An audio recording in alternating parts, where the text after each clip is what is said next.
যতটা সহজ ভেবেছিলেন ততটা সহজেই সংসদে ট্রেন ধরতে পারছেন না হাসনাত। ট্রাকে চাপা পড়ার অবস্থা তৈরি হয়েছে তার।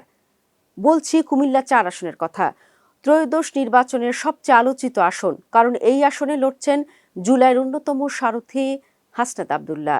শুরুতে তার প্রতিদ্বন্দ্বী ছিলেন বিএনপির হেভিওয়েট ও সাবেক এমপি মঞ্জুরুল আহসান মুন্সী, কিন্তু ঋণ খেলাপির অভিযোগে তার কপাল পুড়েছে। সামনের পথ ফাঁকা হয়ে যায় হাসনাতের। আলোচনা এখানেই শেষ হবার কথা, কিন্তু না, হাসনাত এত সহজেই সংসদে ট্রেন ধরতে পারছেন না। কারণ একজন এই আসনে আছেন যিনি রীতিমতো জুলাইয়ের ক্যাপ্টেন হাসনাতকে চ্যালেঞ্জ ছুড়ে দিচ্ছেন। তিনি মুন্সী কিংবা হাসনাতের মতো আলোচিত কেউ নন, তবু তিনি এত বড় প্রতিদ্বন্দ্বী কিভাবে হলেন?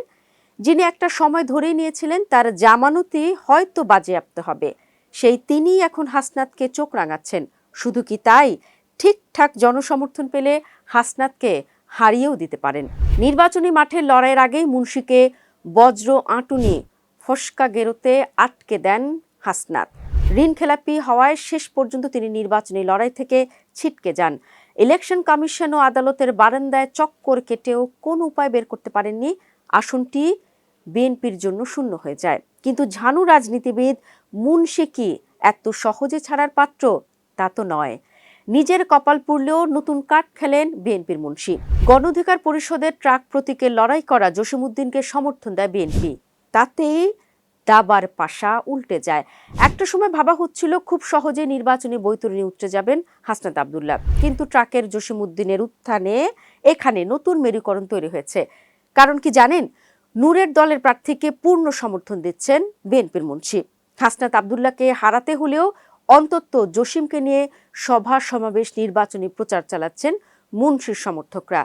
তাতে যেমন জামানত বাজেয়াপ্ত হওয়ার হাত থেকে রেহাই পেয়েছে ট্রাকের জসিম, তেমনি নতুন শক্তি হিসেবে বিবেচিত হচ্ছেন।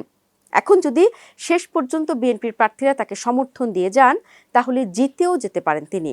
জসিমের সামনে হাসনাত ছাড়াও ইনসানিয়াত বিপ্লব বাংলাদেশের ইরফানুল হক সরকার, ইসলামী আন্দোলনের আব্দুল করিম এবং খেলাফত মজলিসের মোহাম্মদ মুজিবুর রহমান আছেন। তবে তারা এখনো নির্বাচনী লড়াই সেভাবে জমিয়ে তুলতে পারেননি। আর জামায়াতের সমর্থন নিয়ে সরাসরি মাঠে থাকায় হাসনাত আব্দুল্লাহ শক্তি পাচ্ছেন। পাশাপাশি তারুণ্য, দুর্নীতিমুক্ত সমাজ ও ক্লিন ইমেজ ব্যাপারটিও শাপলাকুলির হাসনাতকে স্বস্তি দিচ্ছে। কিন্তু এখন এক জসিমই তার সবচেয়ে বড় প্রতিদ্বন্দ্বী হয়েছেন। এই প্রতিদ্বন্দ্বিতা শেষ পর্যন্ত জারি থাকলে 12 তারিখের আগে স্পষ্ট করে কোনো কিছুই বলা যাচ্ছে না। অপেক্ষা করতে হবে নির্বাচনের চূড়ান্ত ফলাফলের দিন পর্যন্তই।